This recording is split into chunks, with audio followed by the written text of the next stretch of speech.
be aware of. A lot of the private funeral homes in the countries have been bought up by the big corporates. Now, why would you want to invest in funeral homes and mortuaries and crematoria?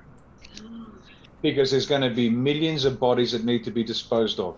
Can you see the little indicators that show that this is being planned? This is not an accident. Just like that 2016 legislation to hold down, strip your kids naked, hold them down and forcibly inject them. Just like that, this was well prepared, exquisitely planned and prepared. And so funeral homes globally are being sucked up by major corporates because they know there's money to be made. So you are like, Jesus, you are like we are, like cattle and sheep, to be milked and shorn, and then when we're no good, we get sent to the slaughterhouse, because that's all we are. They're farming us. We're just cattle and sheep. So yes, the shipping, it's intentional. They're trying to break the distribution systems around the planet. And that's why they introduced just in time instead of just in case.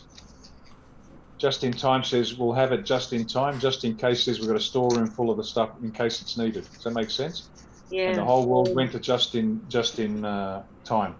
And worse with our fuel, as you know, we're supposed to have a couple of months fuel reserves. Well, we've been lucky to have a couple of weeks. That's not an accident. That's intentional. They will bring us to a standstill. That's why we, through our weight of numbers, have to bring them to a standstill first. Right. Okay, so I've got a couple of policy questions. This one is about the A1's policy to initially revert back to the 1901 Constitution, having everyone considered equal. How does that relate to the Indigenous tribes who state they never conceded to the British or to the Commonwealth of Australia? Yep, good question, really good question. Now, think of it this way. We currently have an unconstitutional government. We've had unconstitutional governments for years. The Prime Minister, Scott Morrison, quite literally has no more right to sit in the big chair in Parliament House than any other Australian. It's like 151 drunks at the pub decide they're the Parliament and make laws. Yeah. He and the entire Parliament has been unconstitutional for years. They've been changing the Constitution, which is unlawful. They've been changing the Constitution and implementing those laws. And this has been going for decades, not just Scott Morrison, but all the previous governments as well. You know, a gift from Gough Whitlam, for example, was the establishment of the Queen of Australia. It's a legal fiction. There is no Queen of Australia.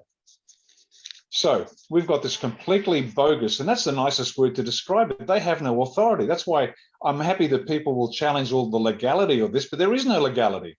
No. There is literally no law left in this country. It does not exist. It hasn't existed for years. This is a game that we are being compelled to play. That's why I keep saying, stop playing the game. And I personally did it. I told the magistrate he was either an imbecile or corrupt, and I didn't know which. And I didn't care what he was going to do, throw me in jail. Contempt of court, you've got to be kidding me. There is no court, and I hold him in contempt. Yeah. There is no law, ladies and gentlemen. Please understand that. There is no law in this country. So how do you get from a lawless place to something that makes sense, that the people, an informed population, can decide on how and by whom they are to be governed? How do you do it? We've got to do it in stages. So what's the first step? Throw it all out the window, throw out every judge, every politician, well, the politicians can go, but every judge and every bureaucrat on day one and leave the mess so all of a sudden the whole place collapses into anarchy? No, of course not. We've got to do this in stages. And the first step is to get back to something that we can all agree is going to function. Yeah. We can all agree that it's going to work. Yeah. And we've got the 1901 Constitution. Now, personally, I think it is inadequate for the 21st century. And it is. But for goodness sake, let's go back to some solid piece of ground from which we can then have a constitutional convention, which is preceded by an executive process.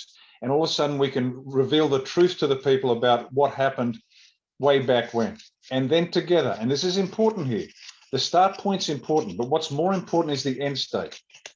Where we start, we've got to know where we are so we can start. But the end state is most important. And our end state is this, that we have one people, one country, one flag. This divide and conquer is done. So we've got to sit down with each other, and that includes the black and the white, and we come to an agreed position and end state. And that's what we want. We don't want this fractured and fractious nation of tribes and mobs all at each other's throats. Yeah. I've had enough of it. I'm sure everybody else has. Yeah. The average Australian doesn't hate blacks. I can tell you who does, It's the politicians and the bureaucrats and the cops and everybody else